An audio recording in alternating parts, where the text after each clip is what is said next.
Bayan, isa-isang sinagot ng Malacanang ang patutsada ni Vice President Sara Duterte laban kay Pangulong Ferdinand R. Marcos Jr. Kasama rito ang umano'y walang nagawa ang Marcos administration sa mga nakalipas na taon. Yan ang sentro ng balita ni Kenneth Pasyente.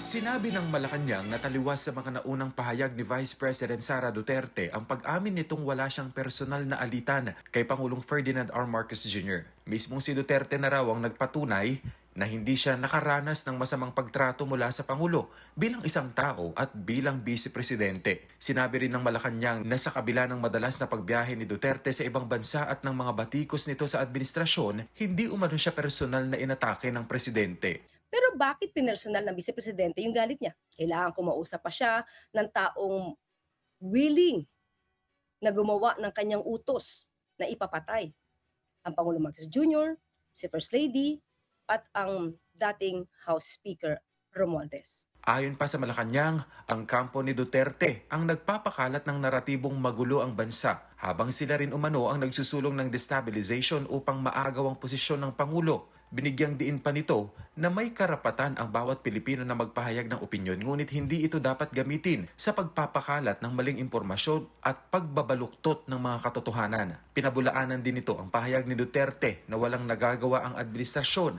at sinabing taliwas ito sa mga nakikita ng iba. Maraming proyekto ang Pangulo. Nandiyan ang pabahay, pati yung pag-aayos sa matagal ng problema tungkol sa baha. Tandaan natin, kahit nasa Davao City na mismo, sana ibukas niya yung mata niya dahil yung pabahay na nandiyan sa Davao City, naramdaman ng mga Davaoeños.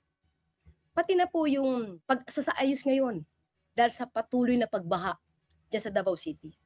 Inaayos po yan ng gobyerno sa utos po ni Pangulong Marcos Jr.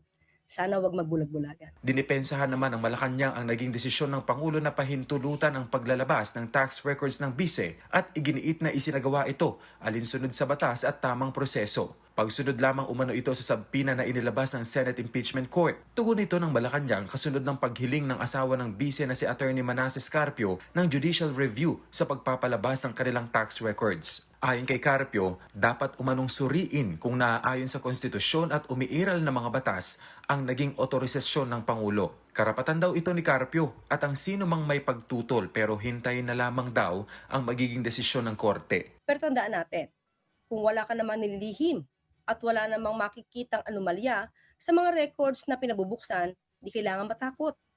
Dapat maging proud pa kayo na itong kita ninyo ay galing sa malinis. Noong Huwebes, iniulat na naipadala na ng BIR sa Senate Impeachment Court ang tax records ni Duterte matapos ang pag-aproba ng Pangulo. Nauna nang pinagbigyan ng Senate Impeachment Court ang hiling ng prosecution na magpalabas ng sabpina para sa tax records, bank records at iba pang financial documents ni Vice President Sara Duterte.